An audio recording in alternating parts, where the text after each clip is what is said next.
आज हम चर्चा करेंगे कि इंसान के पास सब कुछ है और फिर भी वो दुखी क्यों है, खुश क्यों नहीं है, शांति क्यों नहीं है उसके मन में। जो एक होती है ना रियल हैप्पीनेस, वो नहीं है। आपको और तरह की हैप्पीनेस है इंसान को, जैसे घर खरीद लिया खुश हो गया, कपड़े खरीद लिए खुश हो गया, कहीं घूमने चला गया खुश हो गया। ये जो हमें खुशी मिलती हैं ये छोटी छोटी हैं, ये सुख नहीं है। ये तो कोई चीज़ मिली, इस संसार की माया मिली और हम खुश हो जाते हैं। लेकिन जो हमेशा हमारे दिमाग में शांति होनी चाहिए, मानसिक शांति, या जो हमारी लाइफ चेयरफुल होनी चाहिए या समता रहनी चाहिए, वो नहीं है। कुछ न कुछ पेन सबको है, या ये समझ लो संतुष्टि नहीं है, या हम दिल से खुश नहीं है, ये कह सकते हो देसी भाषा में उसको। तो ये आज इस पे बात करेंगे कि ज्ञान से ये कैसे हमें मिल सकता है, क्या ज़रूरत है। हम डॉक्टर हैं, इंजीनियर हैं, बिजनेसमैन हैं, या कोई और प्रोफेशन में है, कोई और काम करते हैं, फिर ज्ञान की क्या ज़रूरत है, गुरु के पास क्या ज़रूरत है जाने की, या किसी ज्ञानी के पास जाने की क्या ज़रूरत है। ऐसी क्या बात है कि हम खुद खुश नहीं रह सकते। तो जो लोग ये कहते हैं ना कि हम तो खुश हैं, अगर आप उनको नज़दीक से देखोगे तो वो खुश नहीं है, कहीं ना कहीं वो दुखी हैं। चाहे आपको सामने शो करें ना करें, सबके साथ है वो। चाहे आप इंडिया में ले लो या वेस्ट में ले लो, कहीं भी ले लो, या ईस्ट में ले लो, पूरे वर्ल्ड में जितने भी लोग हैं सब पे एप्लीकेबल है ये, कि किसी को कुछ दुख है, किसी को कुछ दुख है, कोई किसी चीज़ से परेशान है। चाहे घर में झगड़ा हो, या किसी को धन की कमी हो, या शरीर में कोई भी बीमारी लगी है उससे परेशान हो, या किसी रिश्तेदार से नहीं बनती होगी, कुछ न कुछ समस्या सबको है। तो फिर ऐसा क्या है ज्ञान में कि ये सब होते हुए भी हम खुश रह सकते हैं, मतलब हमेशा शांति में, मस्ती में रहें, और समस्याएं आए। जैसे महाराज जी कहते थे कि मेरी समस्या ये है कि मुझे कोई समस्या नहीं है। तो बहुत बड़ा सत्संग आज का, बहुत ऊंची बात बताऊंगा। अगर समझ में आ गया तो ये ज़िंदगी आराम से जी जा सकती है, खुशी खुशी, हाय हाय करके नहीं। तो इसके लिए कहते हैं ज्ञानी भोगे ज्ञान से, मूर्ख भोगे रोय। यानी क्या करते हैं, हम यहाँ के कर्म बनाते रहते हैं और उन कर्मों के जाल में फंस के और सुखी दुखी होते रहते हैं। तो उस कर्म के जाल को समझने के लिए ज्ञान चाहिए हमें, इसलिए किसी गुरु ज्ञानी के पास जाना पड़ेगा, ताकि हमें ये कर्म फिलॉसफी समझ आ जाए, या मन का रूप समझ में आ जाए। अगर वो समझ में आ गया, जैसे डॉक्टर के पास गए तो वो आपकी बॉडी को समझता है, ऑर्गन्स को समझता है, और उसमें क्या प्रॉब्लम आ सकती है उसकी उसने स्टडी की हुई होती है। फिर वो देख लेता है कि इसको ये सिम्टम्स हैं, ये प्रॉब्लम है, फिर मेडिसिन दे के ठीक कर देते हैं। तो संत मत में क्या होता है, संत मत तो बहुत ऊंचा है, लेकिन उसके नीचे ज्ञान किस लिए चाहिए हमें, कि हमारे पास अभी मैंने बताया कि सब है, पैसा भी है, पद भी है, जो कुछ चाहिए हमें इस संसार में वो सब है, फिर हम खुश नहीं हैं। यहाँ खुशी से मतलब ये जो खुशियाँ गिनाई मैंने वो नहीं, एक खुशी जो हमेशा मन में मस्ती रहे, यानी किस चीज़ की परवाह नहीं है। बस कोई ऐसा आदमी कम ही मिला होगा जो कहे मुझे तो कोई दुख नहीं है, मैं तो मस्त हूँ, और मिला भी होगा तो वो थोड़े दिन रहेगा, फिर कुछ ना कुछ दुख आ जाता है उसकी लाइफ में, यानी किसी स्टेज पे आके इंसान दुखी हो जाता है। इसके लिए हमें ज्ञान चाहिए, और ज्ञान किसी ज्ञानी से ही मिलेगा जो खुद समता में रहता हो, जिसको खुद को कोई समस्या नहीं है। एक तो होता है बातें मारना नहीं, वो खुद शांति में रहता है क्या, खुद घबराता है क्या, ये देखना है। ज्ञान होने का मतलब है कि ना उसको कोई चिंता सताती, ना उसको दुख होता, ना वो घबराता, और ना ही उसको कोई डर लगता, भय मुक्त है, चिंता रहित है, मस्ती में रहता है सब। और इसका मतलब ये नहीं है उसकी लाइफ में समस्याएं नहीं है, समस्याएं तो हैं, बॉडी है तो समस्याएं हैं, मन है तो भी समस्याएं हैं। फिर ऐसा क्या है कि वो इन सब चीज़ों के होते हुए, हमारी तरह इंसान होते हुए, वो ज्ञानी खुश क्यों है, ऐसा क्या मंत्र है, ऐसा क्या जादू है उसके पास। तो ये ज्ञान है उसके पास। ज्ञान से हम इस जीवन को सुखी रह के अच्छी तरह आनंद पूर्वक बिता सकते हैं। यानी मस्ती में काट सकते हैं इस ज़िंदगी को, जिसके लिए हम बने थे, जिसके लिए हम ओरिजिनली यहाँ आए थे इस संसार में। रामायण में परिभाषा दी है इंसान की, ईश्वर अंश जीव अविनाशी, चेतन विमल सहज सुख राशि, सो माया वस बंधो गोसाई, आप ही बंधो मरकट की नाई। यानी इसको सिंपल भाषा में कहें तो क्या है कि हम ईश्वर के अंश हैं, उस परमात्मा की छोटी सी एक पार्ट हैं, और विमल है, चेतन है, सहज सुख राशि है। विमल मतलब पवित्र है, हमारे अंदर चेतना है, और सहज में ही खुशी रहने वाला हमारा स्वभाव है। हमारा जो नेचर है वो हमेशा मस्ती में, खुशी में रहने वाला है। लेकिन ऐसे तो नहीं है। हम अपने आसपास देखते हैं, अपने अंदर ही झांक के देख लो, ऐसा तो नहीं है कि हम अपनी फैमिली में या समाज में या अपने काम में, वर्क प्लेस पे खुश हैं, ऐसा तो नहीं है। तो क्या प्रॉब्लम है? प्रॉब्लम ये है कि सो माया वश बंद हो गोसाई, इस माया में आके फंस गए, इस माया को पकड़े बैठे हैं। सो माया वश बंद हो गोसाई, आप ही बंधो मरकट की नाई। तो इस माया ने नहीं बांधा हुआ है, हम बंधे हुए हैं।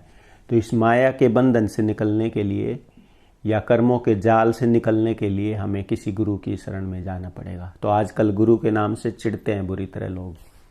गुरु का नाम हो गया ठग, पैसे ठगने वाला। बहुत सारी बुराइयां आ गई हैं गुरुइज्म में, इसलिए गुरु के नाम से आज आम आदमी चिढ़ता है बुरी तरह। तो आप गुरु ना कह के ये समझ लो किसी अच्छे गाइड के पास जाना पड़ेगा जो खुद मस्ती में, ज्ञान में रहता हो। और संत मत तो बहुत आगे की चीज़ है। तो जो आपको ये लगे कि हाँ ये सच्चा इंसान है, हमारी खुशी के लिए काम करता है, और इसकी समझ, विवेक, ज्ञान बहुत अच्छा है, सिंपल भाषा में ये कह लो, जो आपकी बुद्धि कहे कि ये ठीक है और मुझे गाइड कर सकता है, उसकी सपोर्ट ले लो, उसकी शरण में चले जाओ।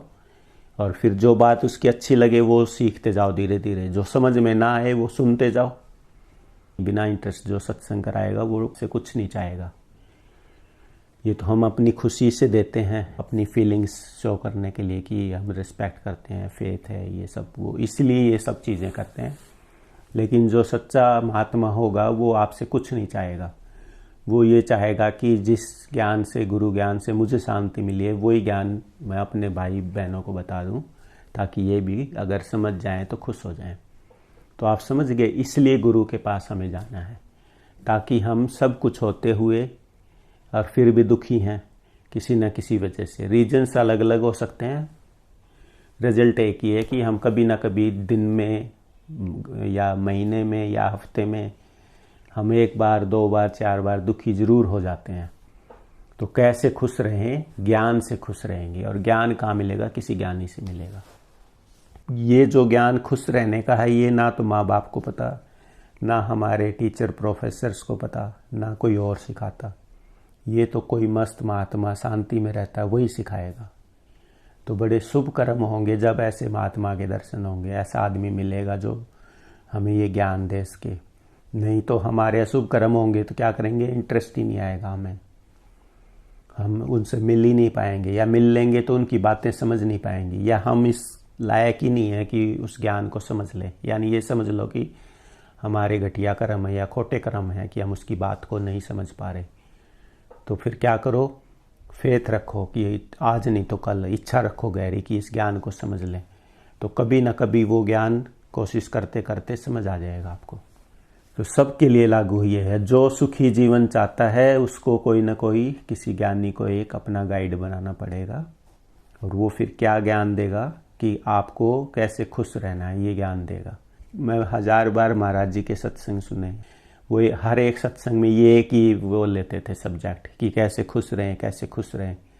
और सब सुनते हैं और फिर बोलते हैं कि वही बातें तो हैं, कोई नई तो कुछ आई नहीं। तो वो नई बातें क्यों नहीं कहते थे कि नए नए या लोग आते थे उनके सत्संग में, तो एक तो उनको समझाना होता था, और दूसरा अगर कोई समझ गया तो फिर उसका फेस स्माइलिंग होना चाहिए। तो वो देख लेते थे स्माइलिंग तो कोई है ही नहीं, खुश तो कोई है ही नहीं, फिर मुंह उतराऊ है इसका, फिर दुखी है। जैसे डॉक्टर डायग्नोस कर लेता ना, तो संत या ज्ञानी ऐसे देख लेते हैं सामने वाले को कि इसमें कितना इम्प्रूवमेंट हुआ। वो इमीडिएट जैसे बात करेंगे, चेहरा देखेंगे, इंटरेक्शन होगा ना, आप मिलेंगे जुलेंगे, तो वो समझ जाते हैं कि ये कितना शांति में है, इसकी लाइफ कितनी पीसफुल है। तो उसी हिसाब से वो ज्ञान देते रहते हैं और वो रिपीट करते रहते हैं, और बड़ी दया है उनकी कि वो ऐसा कर रहे हैं, क्योंकि हम तो अज्ञान में होते हैं, हमें तो पता ही नहीं। जैसे पेशेंट को थोड़े पता है उसको क्या प्रॉब्लम है, कैसे ठीक होगा, वो तो डॉक्टर को पता है। इसलिए संत की बात सुनते जाओ, सुनते जाओ, सुनते जाओ, कोशिश करो उसको समझने की। इसको गुरु भक्ति कहते हैं कि बार बार सुन के उसको फिर मन में आपने बार बार जब भी समय मिले उसको याद करो क्या कहा, फिर उसको समझ लो और फिर उसको इम्प्लीमेंट करने की कोशिश करो। ये गुरु भक्ति है।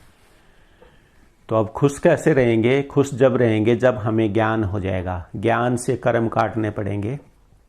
तो थोड़ा मुश्किल टॉपिक ले रहा हूँ आज मैं। जैसे एक फैमिली का एग्जाम्पल लेता हूँ मैं।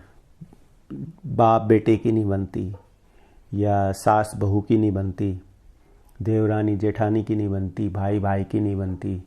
किसी न किसी के साथ हमारा कोल्ड वार चलता रहता है, यानी सबके साथ सुमति नहीं है।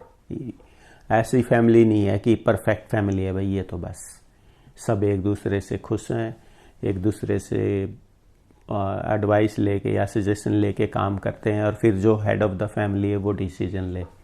ऐसी यूनिटी देखने में कम ही मिलती है। पीसफुल फैमिली कह लो या हैप्पी फैमिली कह लो, ऐसा देखने में कम ही आता है। कारण क्या है? ज्ञान नहीं है, अज्ञान है। सब कुछ है और फिर खुश नहीं है। पैसे भी हैं, अच्छा घर है, फिर खुश नहीं है। या कोई घर में ऐसा बच्चा है फिजूल खर्ची करता है, फिर खुश नहीं है। यानी कुछ न कुछ समस्या यहाँ लगी हुई है। और ये समस्याएं आती कहाँ से हैं? आज एक तो ये बताऊंगा कैसे ये हम क्रिएट कर लेते हैं समस्याएं, कि क्यों आते हैं हमें ये दुख, और इनसे कैसे बचा जाए, इस पे बात करेंगे। तो यहाँ क्या है, इंसान है क्या, पहले वो समझो। इंसान का रूप क्या है? तो ईश्वर का अंश है, जो सुप्रीम बीइंग है, परम सत्ता है जो, या जो परमात्मा कह लो, भगवान कह लो, गॉड कह लो। उसके अंदर से जैसे समुद्र में लहरें उठती हैं, ऐसे उस परमात्मा में लहरें उठती हैं। यानी वो इच्छा करता है परमात्मा, ये कह लो सिंपल वर्ड्स में। और उसमें से जैसे समुद्र से बूंद छिटक के अलग हो जाती हैं, वेव्स आती हैं ना समुद्र में, और फिर उसमें से कुछ बूंदें अलग हो जाती हैं, ऐसे उस परम पिता परमात्मा में से ये सूरतें, ये आत्मा अलग हो जाती हैं उसी की इच्छा से, परमात्मा की इच्छा से। ये उसी का खेल है और ये चलता रहता है खेल। और फिर वो किससे, उस शब्द को पकड़ के नीचे आती है वो सूरत। संत मत में उसको सूरत कहा है, वैसे आम भाषा में आत्मा कह लो आप। तो वो जो ईश्वर अंश है, छोटी सी चेतना है, एक खुशबू की तरह कह लो, फूल की खुशबू की तरह। उसकी ना कोई शकल है ना कोई वेट है उसमें, सिर्फ वो चेतना नीचे आती है शब्द की धार को पकड़ के। और परमात्मा से जो शब्द निकला, उस शब्द से प्रकाश बनेगा, और उस प्रकाश से ये सारी क्रिएशन होती है पूरी यूनिवर्स की। जितने पेड़ पौधे, धरती, सूरज, चांद, तारे, सब कुछ उस लाइट से क्रिएट होता है। और वो लाइट कहाँ से आती है? साउंड से। और साउंड कहाँ से आया? परमात्मा से। उस परमपिता परमात्मा सुप्रीम पावर से साउंड निकलता है। जैसे समुद्र में लहरें होती हैं तो साउंड होता है ना, ऐसे उस परमात्मा में लहरें होती हैं, हिलोर उठती हैं। उसमें फिर शब्द प्रकट होता है। उस शब्द के साथ सुरतें आ जाती हैं, और वो सुरतें आके नीचे, और फिर इस क्रिएशन में परमात्मा की ये जो बनाई दुनिया है, इसमें आके खेल खेलती हैं। तो उसने भेजा तो ये था कि भाई जो जाओ तुम खुशी से मस्ती से खेलो, और जब तुम्हारा मन यहाँ भर जाए, थक जाओ तुम खेल के, कि सब कुछ देख लिया, अब हमने पैसा भी देख लिया, फैमिली भी देख ली, बच्चे भी देख लिए, सब कुछ कर लिया हमने, अब हम थक गए हैं, अब हम वापस जाना चाहते हैं अपने घर, तो फिर वापस आ जाना आप। लेकिन यहाँ आके हम अच्छा खेल तो खेलते ही नहीं, दुखी हैं। तो दुखी क्यों है? इस पे रिसर्च करी ऋषि मुनियों ने, संतों ने, कि पहले इस बंदे को खुश करें भी कैसे। जब तक खुश नहीं है वो आगे नहीं बढ़ सकता संत मत में। तो सब संतों ने, ऋषियों ने ये रिसर्च करी कि ये इंसान यहाँ कर्म कर कर के दुखी रहता है, तो इसको पहले तो शांति दी जाए, ताकि ये खुश किया जाए। जब ये शांति में होगा फिर ये सोचेगा कि अब क्या करूं, तब ये जाएगा संत मत की तरफ। अदरवाइज तो ये परमात्मा को भूले बैठा है। तो उसके लिए फिर संतों ने कहा भाई पहले तुम अपनी दुनिया को ठीक करो। उस दुनिया को ठीक करने में सब कुछ आ जाता है। आपके पास अच्छा घर हो, हमारी 3 बेसिक ज़रूरतें हैं ना, रोटी, कपड़ा और मकान। तो पहले आप दुनिया को ठीक करो, लोक सुखी परलोक सुहेला होगा तब। तो लोग सुखी करने में क्या है, रोटी खाने को अच्छा आपके पास सब कुछ हो, कपड़ा पहनने को अच्छे कपड़े हो, और मकान रहने को घर हो। तो इसके लिए काम करना पड़ेगा, मेहनत करनी पड़ेगी, दिमाग लगाना पड़ेगा, कोई एजुकेशन लेनी पड़ेगी या कोई काम सीखना पड़ेगा। और फिर कर्म योग से पूरा ध्यान अपने काम में ही लगाया हुआ है, और फिर आप काम करोगे तो आपको इमीडिएट आइडियाज़ आएंगे, क्या करूँ क्या करूँ। अब ये मैं बता रहा हूँ कि दुनिया को ठीक कैसे करें। तो मान लिया कोई डॉक्टर बनना चाह रहा है या कोई बिजनेसमैन बनना चाह रहा है, तो वो उसी के ऊपर विचार करे, कोई मेडिटेशन, कोई संत मत, कुछ नहीं करना। उस सिंपल सा फार्मूला है, यहाँ मन हमारा ब्रेन होता है, ब्रेन के अंदर विचार उठते रहते हैं। तो वो एक ही उसका इष्ट है, उसका आइडियल है कि अगर वो डॉक्टर बनना चाहता है तो उसके माइंड में उसकी जो टेंशन है यही वहीं फोकस करे कि मुझे डॉक्टर बनना है, या बिजनेसमैन बनना है तो उसको यही रहे कि मुझे बिजनेसमैन बनना है, पैसा कमाना है। जब इसी बात पे सोचेगा, इसी लाइन में सोचेगा, तो उसका सोचते सोचते ये उसका ऑब्जेक्टिव क्या हो गया, अब बिजनेसमैन बन के धन कमाना है या डॉक्टर बन के ये करना है। तो वो जो चाहता है उसको सामने रखे कि मुझे ये करना है, उसको सोचते सोचते सोचते सोचते उसकी जो अटेंशन है वो कंसंट्रेट हो जाएगी, यानी माइंड फोकस्ड हो जाएगा। और ऐसा इंसान जो भी चाहेगा वो उसको मिल जाएगा। ये शक्ति उसके इंसान के अंदर ही है। क्यों है? क्योंकि वो परमात्मा का अंश है। अब वो जो सोचेगा उसको वही मिल जाएगा। अब मिलता क्यों नहीं? अब कई कहते हैं हमें तो नहीं मिलता जी, आपने बता दिया इतना आसान है, फिर हमें तो नहीं मिलता। तो उसके पीछे कारण है, एक तो उसके पिछले जन्मों के कर्म, अगर उसके भाग्य में नहीं है तो नहीं मिलेगा उसको। लेकिन अब चाहे तो वो पिछले कर्मों को तो भोगेगा, नए कर्म बना ले। पीछे अगर नहीं लिखा के लाया कि मेरे पास बहुत पैसा हो और अब चाहता है वो मुझे अमीर बनना है, तो वो अब अमीर अगर नहीं बन रहा कोशिश करते हुए भी, तो इसका मतलब पीछे से उसके प्रारब्ध खराब है, उसकी डेस्टिनी जो है वो ठीक नहीं है। लेकिन अब अगर इच्छा कर ले, बार बार वो कर्म बना ले नया, तो अब उसको धन मिल जाएगा, मतलब इस जीवन में, आने वाले जीवन में। और इस जीवन में नहीं मिलेगा तो अगले में मिल जाएगा। यानी उसको इन फ्यूचर वो क्या चाहता है वो उसको मिल जाएगा। और इसको जल्दी प्राप्त करना है, इसको थोड़ा सा, ये कहते हैं ना भी बहुत टाइम लग जाता है, तो कुछ लोग कहते हैं कि कुछ ऐसा बताओ कि जल्दी मिल जाए धन। तो उसके लिए ये है, कोई एक इष्ट बना लो अपना, जिसका ध्यान करके आपको ये है परम पिता परमात्मा का ही स्वरूप है, यानी ये भगवान है, बस ये मान लो उसमें। जैसे हम राम को मानते हैं या देवी को मानते हैं, कोई गुरु को मानता है, तो एक आइडियल बना लिया, तो उससे क्या होगा, उसका बेनिफिट क्या है। सब कहते तो हैं, समझाते नहीं है।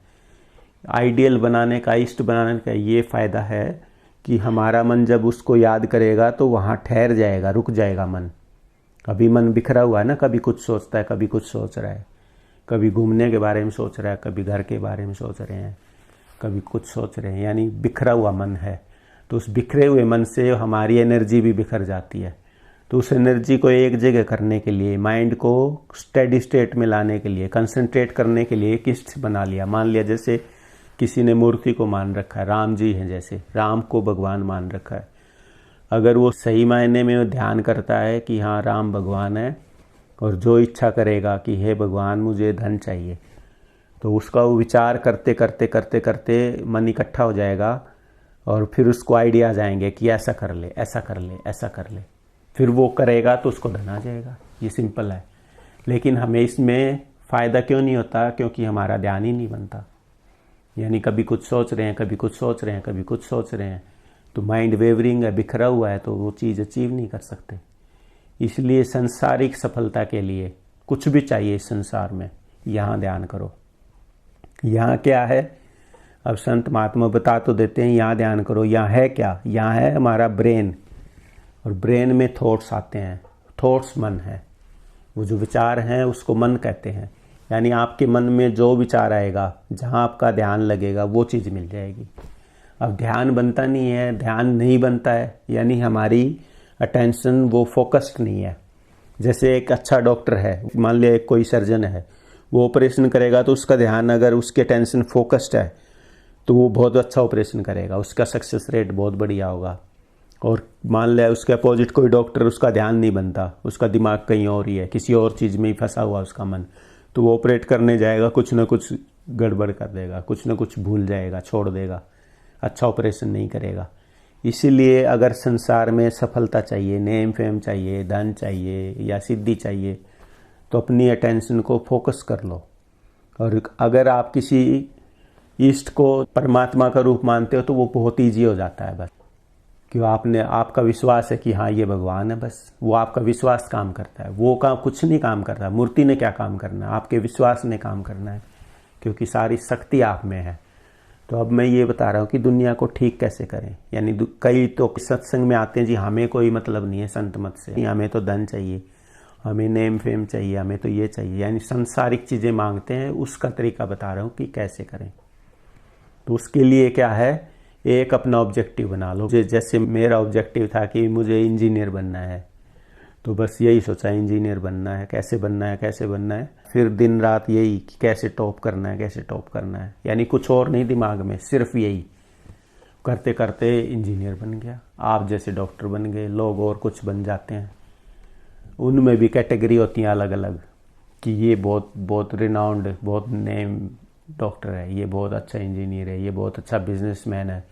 अब हजारों बिजनेसमैन होते हैं, सारे तो अंबानी या अडानी या मार्क जकरबर्ग या जेफ बेजोस तो नहीं बनते ना सब लोग। वो कैसे बनते हैं, एक तो उनका प्रारब्ध अच्छा होता है, यानी वो भाग्य में ही लिखा के लाते हैं। दूसरा, वो ब्रिलियंट माइंड होता है उनका, और वो एक जगह कंसंट्रेशन होती है कि जैसे ही वो कुछ चाहेंगे कि मुझे ये करना है, और वो इमीडिएट उनकी अटेंशन कंसंट्रेट हो जाएगी और नया नया आइडिया आएगा कि ये कर लो। अच्छा, कम्युनिकेशन में चले जाओ, या एनर्जी में चले जाओ, या शेयर्स में लगा दो, या गोल्ड खरीद लो। उनको दुनिया से अलग आइडियाज आएंगे और वो करेंगे, और उसमें उनको प्रॉफिट ही प्रॉफिट होता जाता है। 1 से 2, 2 से 4, 4 से 10, 10, 20 फैक्ट्रियाँ बना लेते हैं। तो उसके पीछे क्या है, कंसंट्रेशन ऑफ माइंड और एक ऑब्जेक्टिव। तो जिसको धन चाहिए उसके लिए कोई ज़रूरी नहीं संत मत सीखे। जिसको धन चाहिए वो धन को ही ऑब्जेक्टिव बना ले, अपना इष्ट बना ले कि मुझे धन चाहिए। जिसको नेम फेम चाहिए वो नेम फेम बना ले। जिसको कोई जैसे साइंटिस्ट है, उसको इन्वेंशन करनी है, तो वो उस अपनी इन्वेंशन क्या चाहता है वो उसी को इष्ट बना ले बस, और फिर उसी पे सोचे। और वो उसी पे कैसे सोचेगा, जब उसका ब्रह्मचर्य ठीक होगा। अगर ब्रह्मचर्य खो रहा है तो जो हम ब्रह्मचर्य खोते हैं, मैं उसको साइंटिफिकली एक्सप्लेन कर रहा हूँ अभी। जैसे पहले संतों ने बोला हम सुनते हैं, लेकिन आज क्या हो गया, बुद्धि का ज़माना है। लॉजिक दो, उसके पीछे साइंटिफिक प्रूफ दो तो मानेंगे, नहीं तो मानते ही नहीं है, सुनते ही नहीं है। तो मैं उस बीमारी को ख़त्म कर रहा हूँ, आपको लॉजिकली बता रहा हूँ। साइंटिस्ट ने हमारे सीमन को एनालाइज किया, उसको टेस्ट किए, उसमें पता किया कि क्या क्या एलिमेंट है, क्या क्या उसके अंदर है। तो उसमें वो पूरी रिसर्च करके फिर जैसे ब्लड में क्या क्या है वो बता दिया, प्लाज्मा क्या है वो बता दिया, बोन क्या है, सब कुछ बता दिया, बॉडी का एक एक पार्ट। ऐसे ही सीमन का भी बता दिया कि सीमन में ये निकलता है एक बार के डिस्चार्ज में। उसके अंदर इतने सारे एलिमेंट्स, ज़रूरी एलिमेंट्स निकल जाते हैं कि जो हमारे बॉडी के ऑर्गन्स को वो ठीक से फंक्शन करने के लिए वो बहुत ज़रूरी हैं। जैसे जिंक निकलता है, एक पार्ट है सीमन का, जिंक निकल जाता है, फ्रक्टोज निकल जाता है, और बहुत सारे जो एलिमेंट हैं जो ब्रेन को फंक्शन करने के लिए चाहिए। और वो सारी चीज़ें मिलके पूरे हमारे सिस्टम को चलाते हैं। जैसे डाइजेस्टिव सिस्टम है, ब्रेन है, हार्ट है और नर्वस सिस्टम है। उन सब को चलाने के लिए वो एलिमेंट्स चाहिए, और हम उसको क्या करते हैं, उस थोड़ी देर के स्वाद के लिए उसको खो देते हैं, उस एनर्जी को खो देते हैं। फिर क्या होता है, एक टाइम तक, एक सर्टेन एज तक तो हम वो बनता रहता है बॉडी में नेचुरली, हमें पता नहीं लगता, हम सोचते हैं कि नहीं ये तो नॉर्मल है।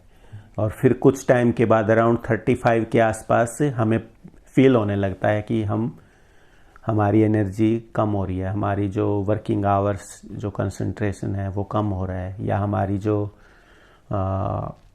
हमारा स्टैमिना है वो कम हो रहा है, हमें फील होने लगता है। और जो ज़्यादा भोगता है उसको जल्दी फील होगा, और जो थोड़ा सा कंट्रोल्ड है उसको थोड़ा सा लेट होगा। डाइट पे डिपेंड करता है, अगर डाइट ठीक है तो उसको थोड़ा सा ठीक रहेगा। जिसकी डाइट भी ख़राब है और वर्कलोड ज़्यादा है और ज़्यादा सेक्सुअली एक्टिव है, उसको जल्दी ये सिम्टम्स आने शुरू हो जाएंगी। जिसकी डाइट अच्छी है, आराम करता है और थोड़ा कंट्रोल है, वो लंबे टाइम तक खींच देगा, लेकिन सिम्टम्स आएंगे ज़रूर। क्यों?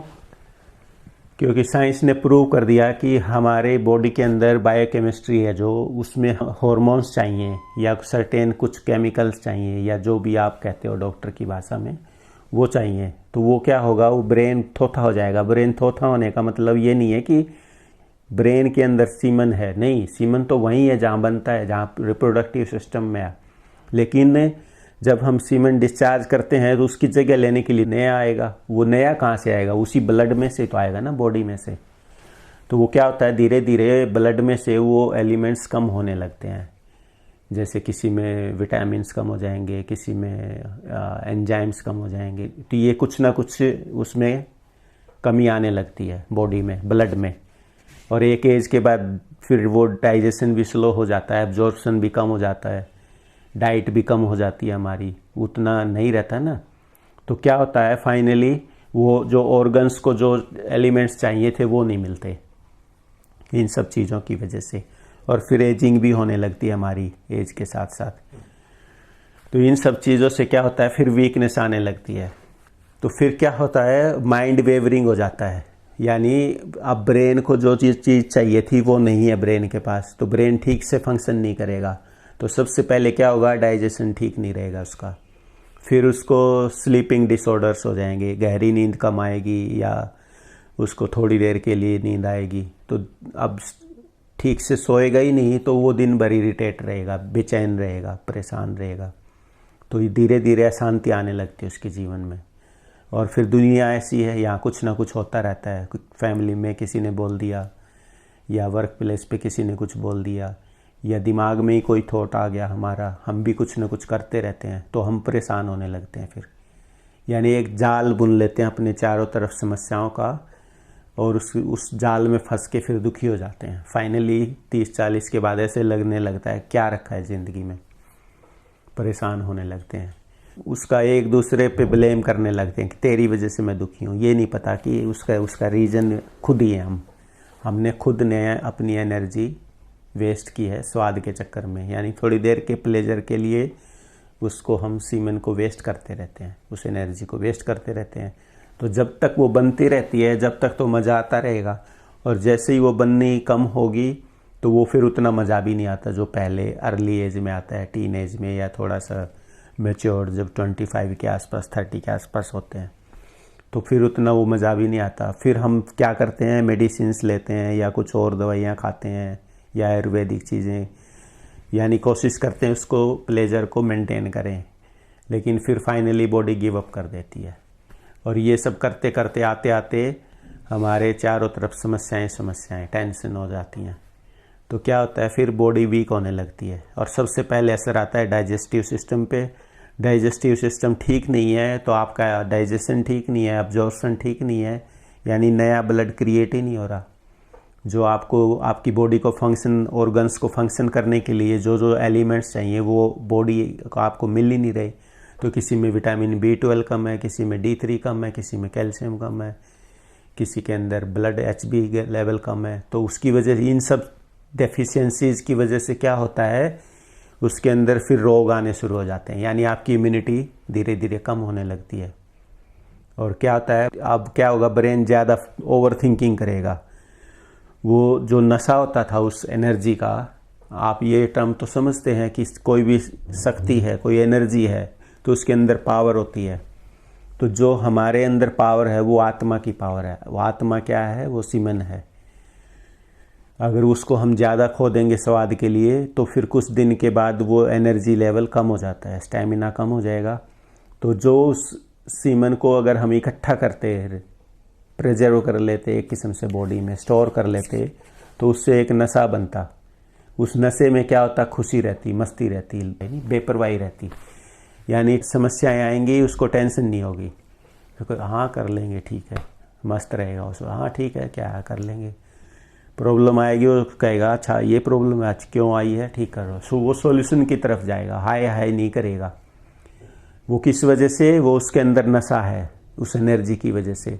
अब वो एनर्जी नहीं है तो उसको नशा आएगा ही नहीं। जैसे खाना खा के हमें थोड़ा नशा आता है, नींद सी आने लगती है, या जैसे ये ड्रग्स लेते हैं या कोई नशा करते हैं, शराब वगैरह पीते हैं, तो उनके अंदर वो टेम्परेरी नशा आ जाता है।